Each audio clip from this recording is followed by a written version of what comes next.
This is how you know this video is getting serious. I've post-it notes. The situation is basically that I feel like so much has happened. There's so many things that I haven't talked about, shared about, that it makes it hard to just pick up and vlog random days, random things, because there's a lot of context that's missing. There's like all of these things floating out in the atmosphere, if you will. I haven't talked about, shared about, and so it just makes it weird sometimes to try to like pick up the camera and vlog. So settle in, grab some coffee. We're gonna have a little life update so that I can catch you up. There are certainly times when it feels easier to just show back up, pretend like nothing's been going on, and just continue on. For whatever reason, I haven't like felt as though that was the right move, right? I haven't felt like that's what I wanted to do. So should we start with the good news and then go to the like, it's not really bad news, like not bad news, but you know, like the not fun stuff? Should we alternate? Do one fun thing, one unfun thing? You know that one of the big reasons that I don't like to get on here when tough things are going on and when things are hard is because you have your own tough things going on in your life. And I don't want to put the weight of my problems or issues or whatever onto you, because goal with this channel is that it be a place of encouragement, a place that you can come to and feel maybe seen if you're a weirdo like me and you're like, I see I'm not the only weirdo in the world, right? Like I want you to feel that way, but I also want you to leave happy, or maybe like a little happier than when you came. My goal is not to bring you down or make you feel bad or make you feel sorry for me or ask you to feel sorry for me. It's just, I also, for the sake of transparency, feel like it really matters to share not every piece, but like as much of the full breadth, sorry, I'm spitting through my gap in my teeth, a more full picture of life, because again, I just feel like within the influencer space and the online space, things can look very rosy and perfect, and even though we know that they're not, part of having a channel like this and making content like I do is bringing you in on more personal things. Okay, so I'm not saying that it's bad if people don't ever share that kind of stuff. That's the kind of channel and content that they create. And nearly 10-year process at this point, you guys, I can't even believe that, but that I've been sharing online about our family and about what's going on in our lives and stuff. And while I've obviously pulled back a lot from sharing about the kids specifically, and even some of our personal things, I can't just completely full swing, pendulum swing the other direction and make it very impersonal and just share about a topic and not anything to do with my life. That wouldn't really make me happy either. So trying to kind of find that middle ground, so that I'm not crossing lines and boundaries that I've set for myself and for my family, but that I'm also bringing you guys into like the reality of things at times. Let's start with the rough stuff, because I'd rather start there, get that out of the way, and then we can end on the good news, the more exciting things and stuff. How about that? The dog that we got last year, Beth, the Great Pyrenees, we got from a friend of a friend, basically. She came from working dog parents. They were both already guarding horses and goats and ducks, a whole bunch of stuff. So they weren't breeders or anything. They just had a puppy. Beth was actually the only puppy. And if you know anything about Great Pyrenees litters, they usually have they can have as many as like 10 puppies. So the fact that she was the only puppy was kind of crazy. So they needed to find a home for her. They obviously could not keep her. We saw her and just couldn't resist. We were there to get the goat that they had that the mama had rejected and wouldn't take care of. So they needed somebody who could bottle feed the goat, and baby goats have to be fed a lot and stuff. So we were like, yeah, we'll do that. That's Evangeline out there. And we saw Beth and fell in love with her and couldn't leave her. So we took her back. So she, we noticed over the last, really like 6 months or so, we just noticed that there was something wrong. Her gait was off, the way that she almost seemed like tender at times. There was just something that was not right. So she recently went to the vet and had some x-rays and other things. And she has, I'm sure you've heard of dogs getting hip dysplasia. Well, she has knee dysplasia in her dysplasia. That sounded weird the way I said it, Daisha. She has like knee dysplasia in her front legs. So it's not what I'm used to seeing or hearing about. It's not hips. It's actually like the knee joint for the dog, and it's in both of her front legs. And at less than a year old, she was already at less than 75% mobility. So it's not something that can really be fixed. We can give her supplements, but it seems to be totally honest, it seems to be pretty like fast moving in how it's taking over. And you can tell she's in pain. And at some point, the pain we'll just be managing pain and deciding where we're at with quality of life. That was actually very hard for for me to hear. Obviously, we love and care about all of our animals. She's kind of been more like, I don't want to say like my dog because they're all of our dogs, but the Aslan loves CR to pieces and he tolerates me. And Beth seems to really love me and I love her, and I just feel very bonded to her. So it's been really tough to know that Great Pyrenees already have a very short lifespan and hers is going to be shortened significantly. It's not going to get any better, and it's just going to be a matter of pain management until quality of life reaches a place where it's time to let her be out of pain. So that just kind of sucks. I've avoided filming her because she walks kind of funny at times, and without explaining that, without any context, it's very obvious that something's wrong. So I wanted to explain that before I showed her on camera in any other context. Kind of a crazy story. We'll go ahead and share this one because everything was fine, but it was wild and definitely, I don't know. I don't even know how to explain the odd feelings that I had after everything was over, but to try to sum it up and make it as short as I possibly can, CR was cleaning out the pond one afternoon. It was a Saturday evening, like getting towards dusk, but it wasn't dark yet. It was still light out. He was cleaning the pond. Our neighbors, we can see our neighbor's driveway, and everybody around us has property. So we can't really see their house, but we can see they have a very long driveway. CR saw a man wandering up the driveway very slowly, and he was just randomly saying something, and CR couldn't make out what he was saying. Called the neighbor and said, "Hey, just so you know, there's some guy wandering up your driveway." And he looked like he had something in his hand, but it was pretty far away. So we're kind of very nervous, not sure. We go to the back fence line to see what's going on. The neighbor called us back, and his wife had been outside. The man tried to get in their house. He walked up to their house and tried to go in the garage. He tried to go in the front door. Luckily, we had told them he was coming, so they had already locked all their doors and stuff, so he couldn't get in. But he tried. He tried to just walk in, and when our neighbor came out and told him to get out of here, dude, he was clearly on something. And we called the police. They called the police. Come to find out, the police were already out trying to find him because he'd done the same thing at the house across the street. The guy was in his house just sitting there watching TV, and this man opened the front door and walked in.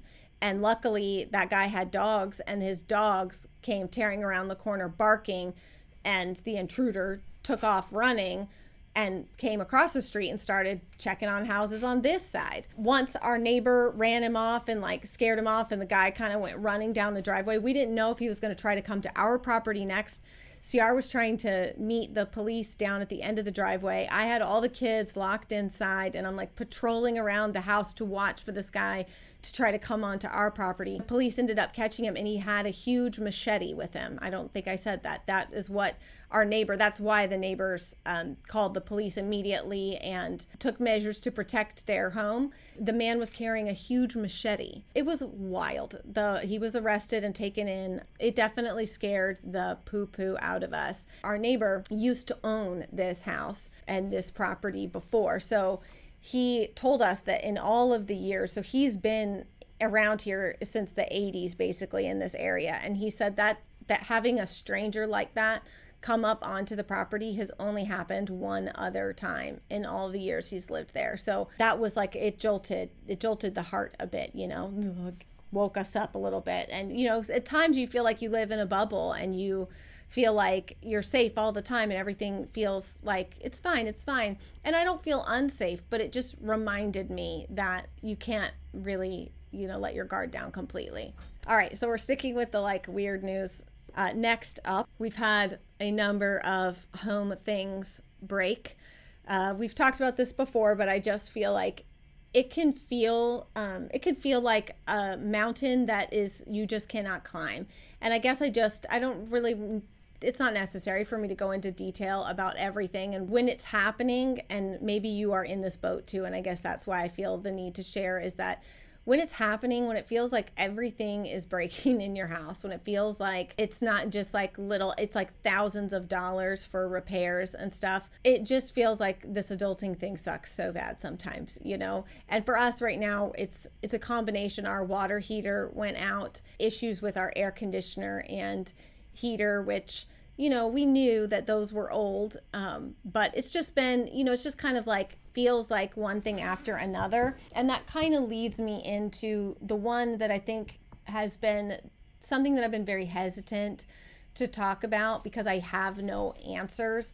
And whenever you share online about like disconcerting health things that you don't have answers to, I feel like people like to like armchair diagnose you or like panic. If I had $1 for every time somebody told me that I had like thyroid cancer, because listen, let's just have a moment for this, okay? First of all, my lymph nodes or whatever, whenever I'm not feeling well, it shows up here first. They swell. A lot of people, you see that, right? Their lymph nodes and stuff swell when they're sick. But for me, it's like even the slightest sign of sickness, they'll swell. But also, I have a wrinkle because I am nearly 40 years old, and your neck starts to look like you get the lines like a tree, so people know how old you are, 10, 20, 30, 40. I have a wrinkle that runs right here in the middle. So I feel like it makes it look like there's something swollen here, even when there's not, especially depending on the angle of the camera. So if I had $1 for every time somebody left a comment and told me that like I needed to immediately go see a doctor because it looks like I have like throat cancer or whatever. I don't. That's not what's going on.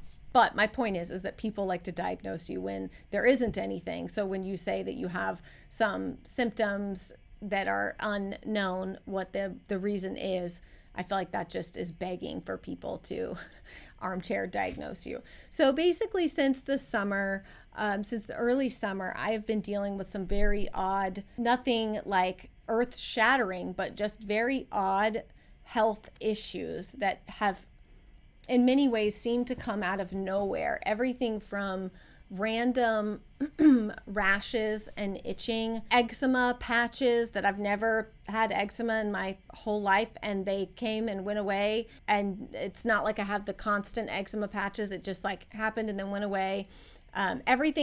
Nothing's repeating, if that makes sense. It's like these weird rashes come and then they go away. The eczema patches come and then they go away. And then I went through a period of about 2 months where every day I would have these itching fits, is basically like what I would call them, where at one little area on my body, anywhere head to toe, it would start to itch. I'd scratch it a little bit, and next thing you know, it was like welts and my whole body would just start itching. And I at times would have to, the only way to ease the pain, not pain, but you know what I mean, when itching is really intense, it might as well be pain.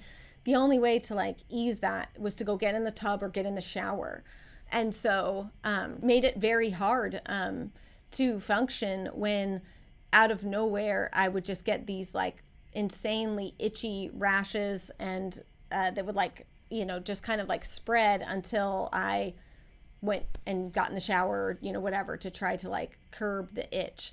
And I've tried so many different things to figure out what that was. So it's been a few weeks that's kind of dissipated. I think a lot of it has been as our weather's cooled off. And then the newest and strangest and most least fun thing is that over the last few weeks, I seem to have developed some kind of like nighttime asthma, I guess is the best. I don't really even know. Like at night when I go to lay down, I go into my room, I go to lay down to go to sleep, my throat starts kind of swelling and I start coughing and wheezing, almost like not full on anaphylactic shock, but I do take a Benadryl and CR went and got me some like over-the-counter asthma inhalers. I've never had asthma. So it's just, and last night I had a really bad episode of it where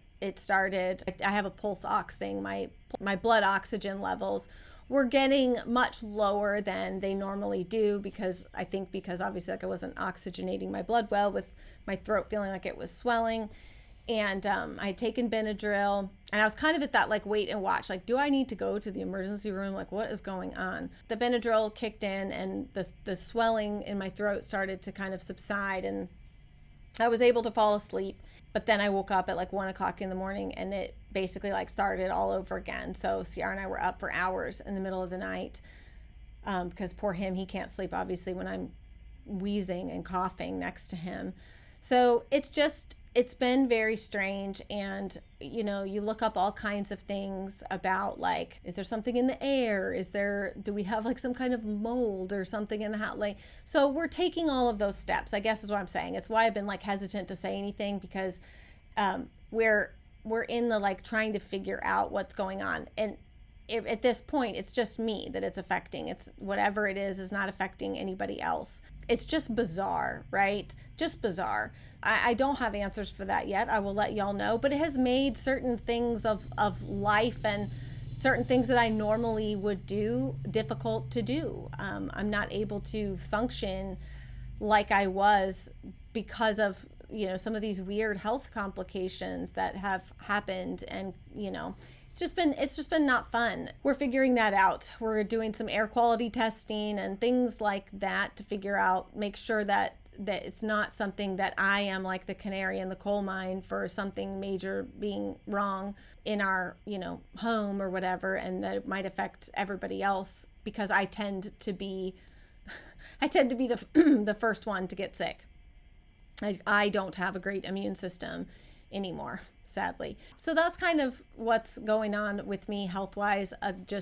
I realize that's no answers, just weird symptoms, which is not fun to deal with. It's like I turned 39 and my body was like, let's shut down like a robot. I don't know what is going on. So that's like the health update for me. I realize that's not much of an update because I don't have any answers. It's just to tell you that like weird stuff's happening and I'm trying to figure out what it is. I'm certain that there are other things that I'm forgetting to tell you, but I feel like that's kind of the big stuff. As far as just feeling like it's been really from the summer until now, it feels like it's been a bit of a dog pile, if you will, of back to back to back. There's other things, some of which, aren't mine to tell. So it's just, sometimes life feels like it gets really heavy all at once.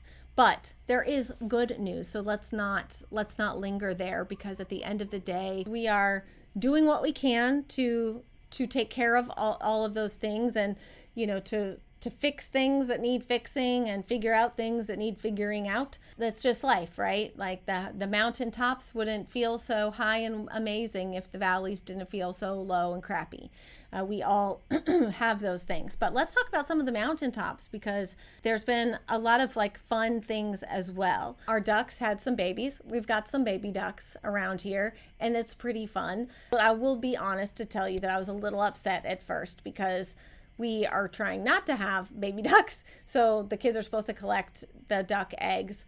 But the ducks are pretty sly about hiding their eggs and stuff. And one of them, Violet, the runner, went broody.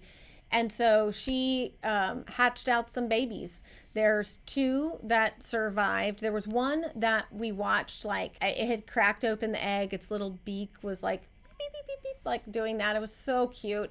And we thought for sure it'll be out by the next morning. You're not supposed to mess with those things. You're not supposed to assist them or anything like that. You're supposed to leave them alone. And so we left it alone. And the next morning we came out, and the duck had hatched completely out, just as the other 2 had, but it wasn't alive. So, obviously, unless, you go to have it autopsied, you don't really know why or what happened. It's the circle of life. It's how things go. I think, again, often the way that we as a culture and society and created everything about the process of living, like of eating and food and all of that, and we've removed ourselves so much from it that I think sometimes we forget, and I've had to learn this the hard way in the last few years, being here on the farm and having all these animals, in the life and death and the circle of that. It's been a stark reminder. So while it was a bummer to see that little duckling didn't make it, the other two did, and they are super cute. One of them, they look totally different. Anyways, it's cute. It's adorable to see them swimming around in the pond. And it's been a fun little surprise, a fun little blessing for the fall to have the two little baby ducks. The mother won't let us anywhere near them, which is totally fine and expected. It's very different when you get ducks, baby ducks from a hatchery or something, and you essentially are acting as the mother duck to them, because they kind of like bond to you. But in this case, they have a mother. They don't need us. So they are like, stay back, which of course makes the kids sad, because they really want to pet the baby, and the mom is just like not having it, and they're not really having it either. But it's really fun to just watch them and watch them swim around in the pond. Speaking of, Christopher got some turtles for the pond. Now, I said I was going to completely stay out of the turtle thing. I had a lot going on, obviously, and I said I just can't do the research. I can't figure it. Like, if y'all want turtles, then that's your little red wagon. So CR did some research, but I'm not sure exactly what happened. He ended up getting these turtles. They will get big, but right now they are tiny, tiny, tiny, tiny. And they're aquatic turtles, obviously. And I told him, I'm like, if you put those tiny turtles in there, the ducks are just going to eat them, I think. I mean, I felt like a chance not to take. So they are living in a habitat inside the duck area, but not out in the pond itself, which is really fun, because the kids can go in and see them and, hold them and all of that kind of stuff. But the ducks aren't getting to them to I don't know if the ducks would try to eat them, but they just grow very slowly. So I'll have to ask him and tell you what kind of turtle they are. That's like him and the kids. That's their little red wagon. So I don't know too much about it, other than to tell you that we do have two turtles. And I believe Amelia told me their names are Cookie and, now I can't remember the other one. Cookie and something. I don't remember. I, again, had no part in naming those. I guess, let's see. Let's just get the new animals that are on the farm out of the way. So we have the baby ducks that were hatched, the turtles that CR got. Kennedy has two, are they praying mantises? My little teenage reptilian child.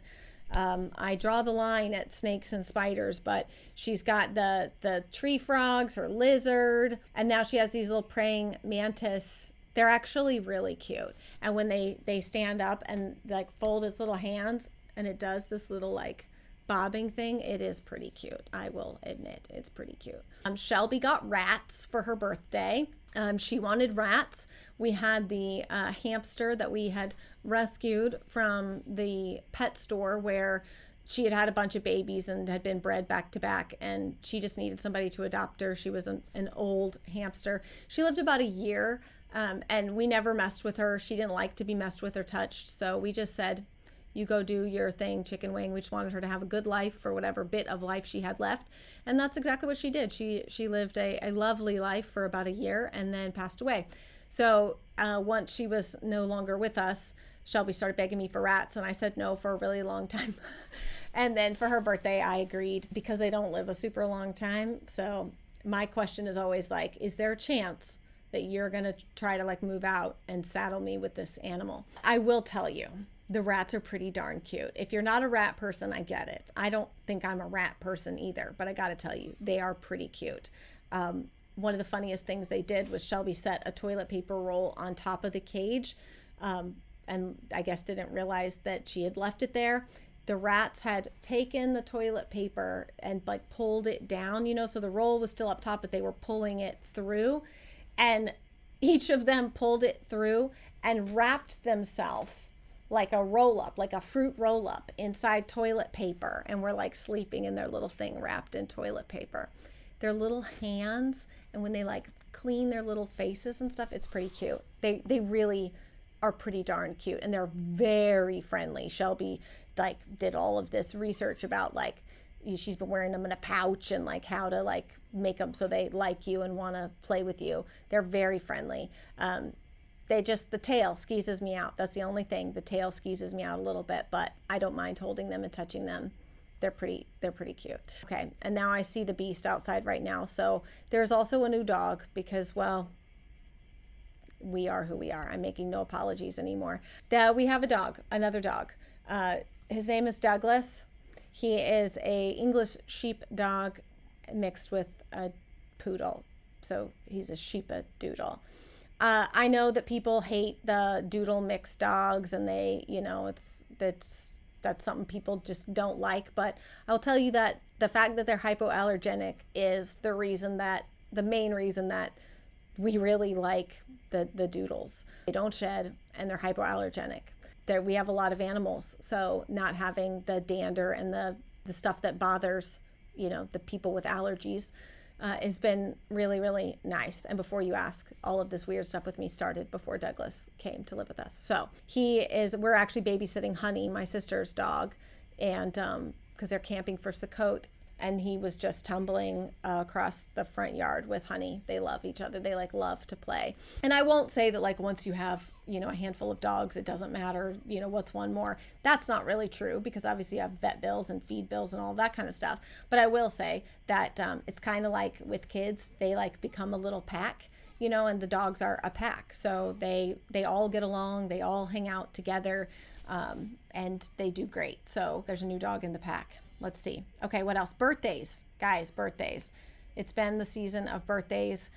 Rose turned 12 at the end of July. I don't even know what to say about that. It's still hard for me to wrap my head around.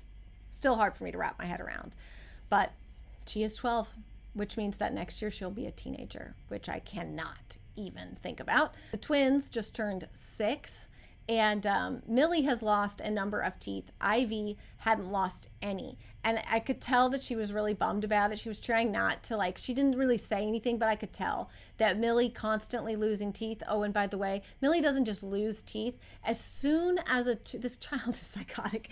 As soon as a tooth gets a little bit loose, it's done for. She will spend the rest of her day just jamming and pulling and make her mouth bleed until she can rip that tooth out.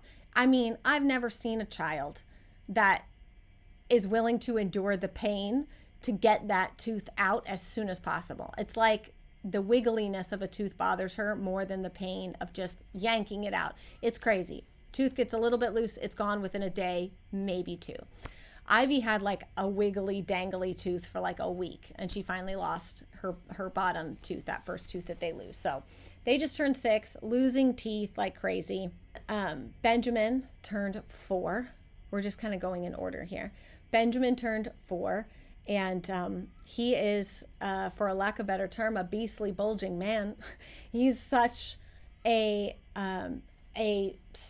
what's the word? Robust? I don't know. He's a brick house is what he is. Okay. His feet are almost the size of Kennedy's. Kennedy is 16 years old and Benjamin is 4, and his feet are almost the same size as hers. Kennedy has tiny feet, but Benjamin has enormous feet. He's growing so fast, and he's always had excellent gross motor skills. Why did that sound weird as I said it? His gross motor skills have always been really excellent, but it's just crazy to see him flying around on his bike and scooter and just, yeah. Shelby just turned 15. I can't believe she's 15, which means next year 16 and driving, and she's already give me a permit, time to start driving, ready to go. She's 15, and it's hard to believe. It's hard to believe, but also it's not. In some ways, I feel like she's 25. I feel like Kennedy and Shelby both, to me, seem, and maybe it's just me, but to me as a mother, they seem much older than they are. And so it's not so much the age that I'm oh my gosh, it's just the realization that they're closing in on the years that they will spend in my little nest. It's a lot. I can tell you that that's one of the wildest parts about having older kids and younger kids, is that you really do realize with the older kids how fast the time goes. And I think it makes you, in some ways, I don't want to say a better parent to the younger kids, because you probably let them get away with more and stuff because you're tired too. But it makes it so that you have a harder time not recognizing the little things and trying to savor the little things and trying to focus on what matters, because you see how fast it goes. And then Jonah just turned 10. And again, he is so tall for his age. He just also had his first track meet. So he's been doing Taekwondo and then started doing track probably like 6 months ago, running. So it was cross country. So in the fall they do cross country, in the spring they do track. And so he had his first cross country meet. And it was just crazy. Like he's so tall and got such long legs. He learned the tough way though about pacing. You know, he started out like a rocket and made it hard to finish that 2 mile, I think was the race. He started out a little fast, but he had fun. He did great. I was super proud of him, and it was just crazy to see him in his little track uniform with his little bib number and stuff, and made me think of my days doing like 5Ks and training for other things that I don't do that stuff anymore. I don't know, maybe I will again, but it was just really fun to go watch him. And then Noah's getting ready to turn 12 in November, so he's not quite there yet at turning 12, though he really wants to be. It drives him nuts that Rosie's older than him, but such is life. And he's still doing Taekwondo. He's not interested in track. It's not that he's not athletic, because he is, but sports are not as much his thing. Like he likes the Taekwondo, but they're just not as much his thing. So doesn't have a lot of interest in playing other sports. So, which is totally fine with me. Do what you want, kid, you know? So let's see what else. I had told you guys in the last video about the bathroom renovation. We're almost done. We have finishing touch things to do, but I will show you kind of where we're at. It took us a while. It took us a while to do this because we had never really done tile, and we're working with an older home and things that needed to be kind of like repaired along the way. I'm super happy with how it turned out. I love having the cabinets in there so that I don't have to like see all the stuff. Again, like the way I am about organizing is when it comes to things like clothing, I need it to be out where I can see it or I'll forget that I have it. But it's different with cleaning supplies and stuff like that because you're going there for a specific thing. So I don't need to see it all. I just can open the cabinet because I know that I'm looking for toilet bowl cleaner or whatever. I think it's a little different with clothing because you forget, at least for me, this is, as I've come to understand, it's part of like people who have ADD or ADHD. It's kind of that like object permanence, out of sight, out of mind. And with clothes, it's like that because it's out of mind and I don't have like a context to bring it back in like you do with cleaning supplies. It's one of the reasons that I've really been trying to pare down my wardrobe and really limit the clothing because I don't have the size closet where I can have all this clothing out and see it. And if I don't see it, I forget I have it and I don't wear it. So that's part of the reason I've been trimming things down, which reminds me also that if you're on my newsletter, then you saw this, I shared about it, but I did finally start posting things in my Poshmark store, I don't know what that's called, Poshmark closet store, whatever, a bunch of stuff, a bunch of clothes, shoes, some handbags. I'm going to be putting some kids stuff up there. A lot of it is new with tags and a lot of it's in like new condition. If it doesn't have tags, it's in like new condition. That's pretty much the only stuff I'm selling in there is stuff that either has tags still or is in brand new condition, even though it doesn't have tags. So if you're interested in anything like that, and I'm just sticking to right now, like the right clothes for the season. I'm not selling like swimsuits and stuff right now on there. I'm just doing fall clothes in a major purge, get rid of things, get stuff out of here, out of my line of sight, and simplifying things as much as possible. There's a lot of things that are like moving pieces, parts in our life with the farm and the kids and work and all of that. And I just need for every other area of my life, well, every area, but including like my home, all of that stuff to be as simple as possible. And I'm not a minimalist at heart, but I do find that the truth is the less you have to clean. And the less you have to like forget about, lose, whatever. So for me, it's just about not wanting the stuff to take up any amount of my time. That's really it for me. At the end of the day, the managing the stuff isn't worth my time at this point. So I'm getting rid of a lot of stuff. I mean, we've had 2 incidences in the last week of neighbors' horses escaping and coming onto our property, which has been kind of wild. It's literally like in 1 week, we were woken up at like 1 o'clock in the morning by the police because there were horses on the road and they needed to know if they were ours. We're like, no, they're not ours. Then they came back because we had told them we have stalls though. If you catch them, do you need help? Whatever. They came back and said, hey, we caught the horses. Can we put them in your stalls? So we're up at 1:30 in the morning loading strange horses off a trailer into our stalls to keep them until the next morning when, as I suspected, their owner woke up at like 5 or 6 in the morning, realized her horses were gone and was completely in a panic. So it was a nice way to meet a neighbor though. She was really, really sweet. And I felt so bad for her because it's so hard. Like you wake up and you don't know what's happened to them. Anyways, I'm glad that all worked out there. So it's just been like weird stuff like that. We really are just doing our best overall to simplify our life as much as possible, to cut the fat, if you will, on things that are not serving us and are distracting us and making things harder. And, you know, somebody left a comment on one of my videos recently. It really just like struck a chord with me. And of course, I can't remember verbatim, right, the comment, but it was on a video where I'd been talking about simplifying things and like, you know, being willing to feel like you have to have everything new and fancy that you see. And I'm just as guilty of having those feelings and thoughts. Like I struggle with that just as much as the next person. I'm not like immune to those things. And so as I always tell y'all that, you know, I'm not preaching to you. I'm telling you like, this is stuff that I've struggled with and here's what I've learned. And just her comment was really sweet about,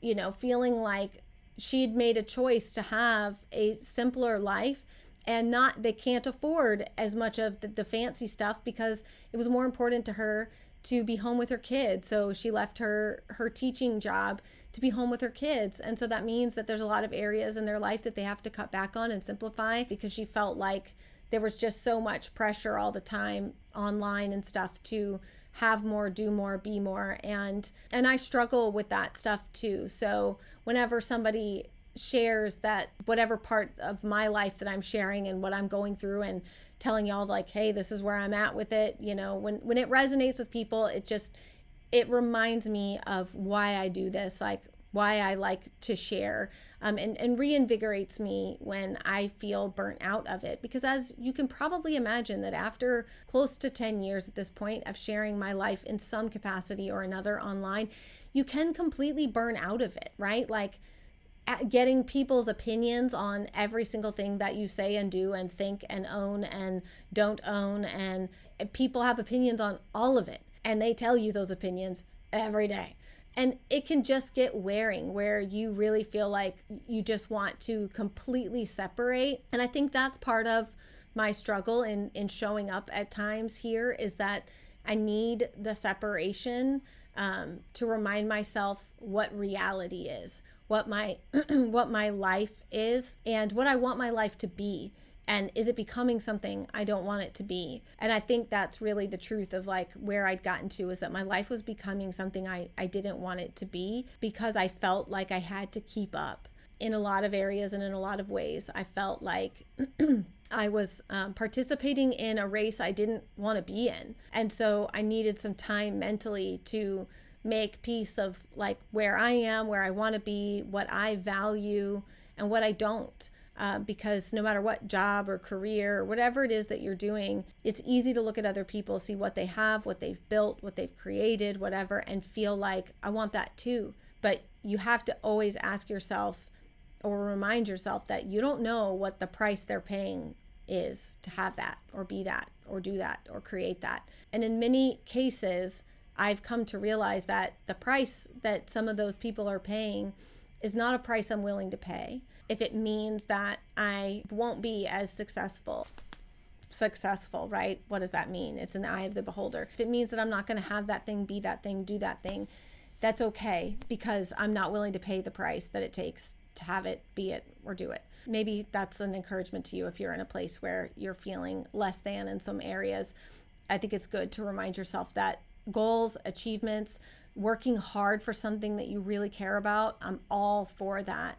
But at some point, you always have to ask yourself, you'll get to the place where you have to ask yourself, what's the cost? And you just have to know if it's a cost you're willing to pay or not. And as I had told you guys before, the biggest lesson the last year has been about choosing my regrets, because you will not escape this life without regrets. There's no way. And so you have to choose your regrets, or life will choose for you. And so I'm trying to choose mine wisely. I'm trying to choose the ones that I can live with and the ones that I cannot. And I feel like it's really coming out in how I show up online, and the kind of content and the kind of things I'd like to share moving forward are things that feel more in alignment with the choices and the things that matter most to me in life. And they might not be for everybody, and the channel just like might not be for you anymore if you're like, that's not my thing. But I got to be true to myself, otherwise I'm just going to keep disappearing, because I just can't like show up and fluff and fake stuff. So are you still here? Did you fall asleep? Like, I feel like I need to like tap the earbuds and be like, wake up, because you might be asleep by now. But if you made it all the way to the end, I really appreciate you listening to my jibber jabbering. It's like you're my mini therapist right now. But I feel like that's a positive message to end on. It might not sound like it because I'm using the word regrets, but I'm using the word choice too, because you have a choice and I have a choice, and that's a beautiful thing. So, all right, I'll see you guys in the next video very soon. Maybe we'll make the millions, or have ourselves some children. Oh, what a love.